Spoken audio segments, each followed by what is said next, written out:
Chào mừng các bạn đến với Tiger BMT 86.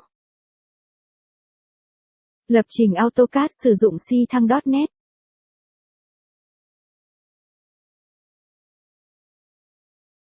Bài số 18, thêm một điểm trong AutoCAD. Đầu tiên mở Visual Studio. Mở lại dự án mà chúng ta làm trong lần trước.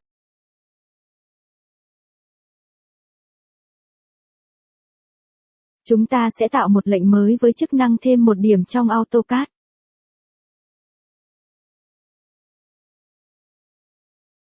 Chúng ta đặt tên lệnh mới là AddPoint.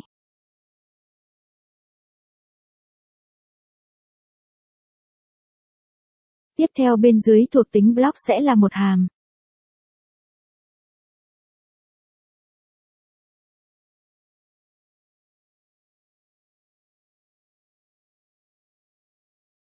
Chúng ta sẽ tạo một biến document để lấy bản vẽ hiện hành.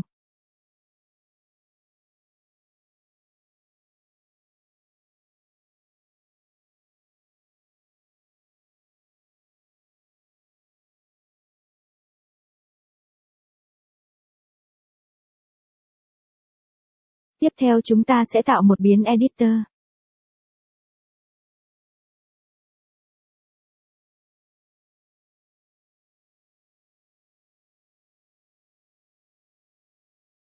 Và tiếp đến chúng ta sẽ tạo một biến database.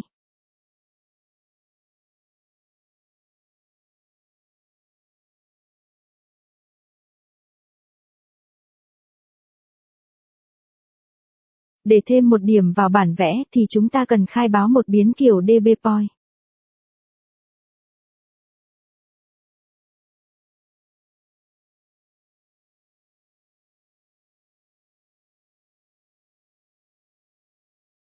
Ở đây yêu cầu mình truyền vào một biến kiểu point 3D. Mình sẽ khởi tạo một biến point 3D có tọa độ x, y và z là 0, 10 và 0.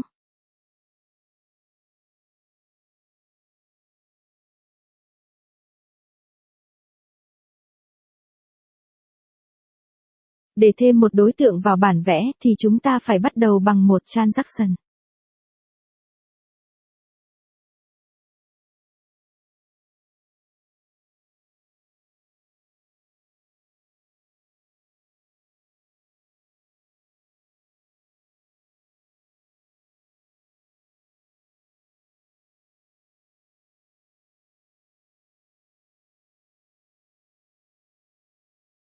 Khai báo một biến block table để mở block table để đọc.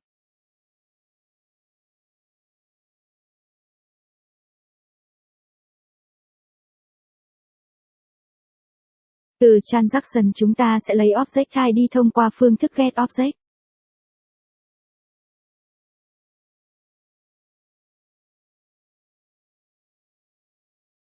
Object ID ở đây chính là được lấy từ database, rồi gọi ra block table ID.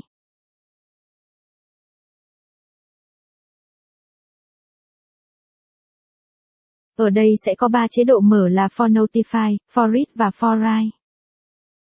Hiện tại chúng ta chỉ cần quan tâm hai chế độ là for read và for write. Nếu chúng ta chỉ đọc thông tin thì chúng ta sẽ chọn for read, còn nếu chúng ta cần ghi dữ liệu vào bản vẽ thì chúng ta sẽ chọn chế độ for write. Ở đây báo lỗi, thì chúng ta chỉ việc ép kiểu nó thành kiểu block table là xong. Tiếp đến, mình sẽ khai báo một biến block table record để mở block table record model space để ghi dữ liệu.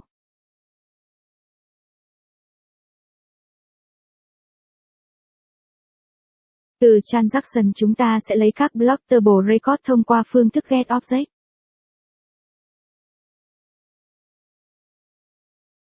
Block table record ở đây chính là được lấy từ block table.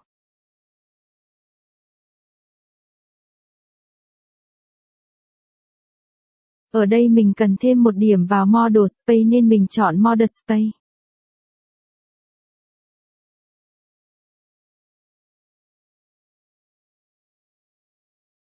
Nếu các bạn muốn thêm một điểm vào paper space thì chọn paper space.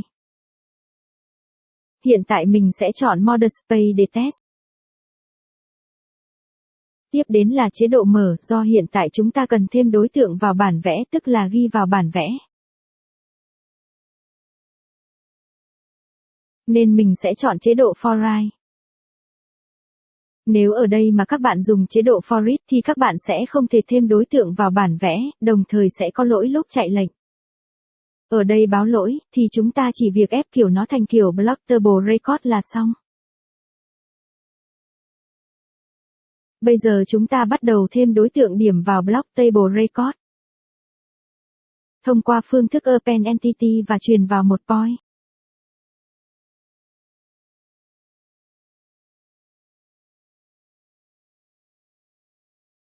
Rồi thêm đối tượng điểm vào Transaction. Thông qua phương thức Add Newly Created DB Object và truyền vào một point và mình sẽ để giá trị là true ở đây. Nếu mình để ở đây là false thì đối tượng point vẫn được thêm vào bản vẽ, nhưng bạn sẽ không thao tác được với điểm đó. Tiếp đến mình sẽ thiết lập kiểu hiển thị và kích thước của point trong bản vẽ, để các bạn dễ nhìn hơn. Chúng ta thiết lập chế độ hiển thị của point, bằng cách lấy database và gọi phương thức pdmode và gắn kiểu hiển thị có giá trị là 34.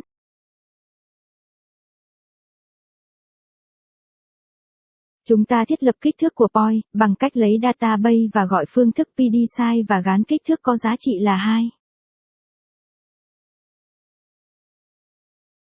Sau các bước trên, để có thể thêm đối tượng point vào bản vẽ thì chúng ta cần đóng transaction. Để đóng được transaction thì chúng ta sẽ gọi phương thức commit.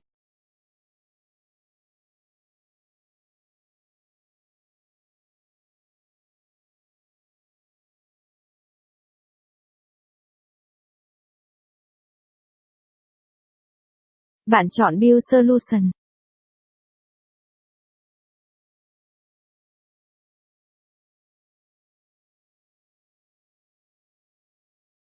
Tiếp theo, bạn hãy mở AutoCAD để tiến hành chạy câu lệnh bạn mới viết. Mình sẽ thử vẽ một đoạn thẳng đi qua 2 điểm, có tọa độ 0,10, và một điểm bất kỳ.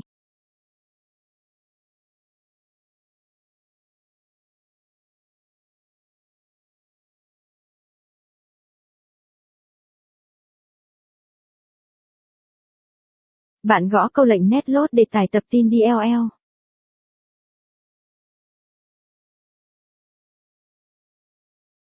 Bạn gõ câu lệnh mới mà bạn mới viết là Add Point. Các bạn sẽ thấy một điểm được thêm vào đúng tọa độ điểm đầu của đoạn thẳng. Bạn đã viết thành công câu lệnh thêm một điểm trong bản vẽ. Hẹn gặp các bạn trong video tiếp theo. Cảm ơn các bạn đã xem video này, nếu thấy hay các bạn hãy thích, nhận xét và đăng ký theo dõi kênh của mình nhé.